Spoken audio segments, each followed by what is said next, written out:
So I woke up this morning around 4ish. If God is waking me up, then I need to pray for whoever comes to my thoughts. As I was praying, I started to plead the blood of Jesus over them. And then I got that tickle. And so what I did was I did my Bible study. So what is pleading? We know that pleading, it's to make a heartfelt appeal to someone. Pleading the blood is most common in Pentecostal and charismatic circles and by those that teach the prosperity gospel. Note, the prosperity gospel, the preachers, they believe the word pleading, they see it as a legal term, like they're making a claim. We're making a request to God and we're pleading the blood of his son to claim the power of Christ over any and every situation, issue, problem, right? Also for combating the schemes of the enemy. We are taught that pleading is supported by Passover.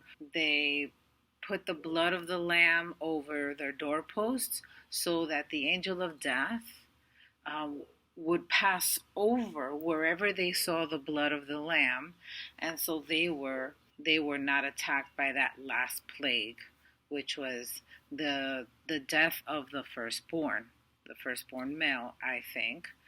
And so the Israelites were delivered from slavery because of this. As Christians, we see the blood of Jesus as a way to protect and deliver us today. Pleading the blood of Jesus is also used in the context of seeking victory over demons, is based on Revelation 12:11. They triumph over Satan by the blood of the Lamb and the word of their testimony. But we are called to fight with our full armor. God does not need for us to remind him of the blood that was shed by his one and only Son for our salvation. He doesn't need to be reminded of that. He did it. He did it because he loved us that much. To be honest, I see the pleading of the blood as a form of manipulation so that things will happen the way we want it. And honestly, it's a witchcraft prayer. We are called to give God our battles. And instead of us pleading the blood of Jesus, we should be submitting to God and resist the enemy. It's clear in James 4:7, where he says to submit to God and resist the enemy, and he will flee from you. I'm not saying that the blood of Jesus is not powerful. It is.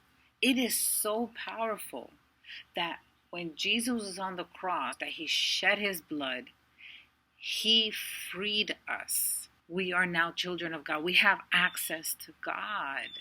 And no other human being could have died on that cross and done the same thing for us. Only Jesus. That's how powerful his blood is. So what does that mean?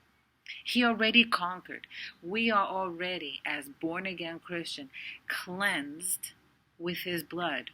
We already have the victory. What he's looking for is our heart, is that we're postured before him, that we're submitting to him, that we're trusting him.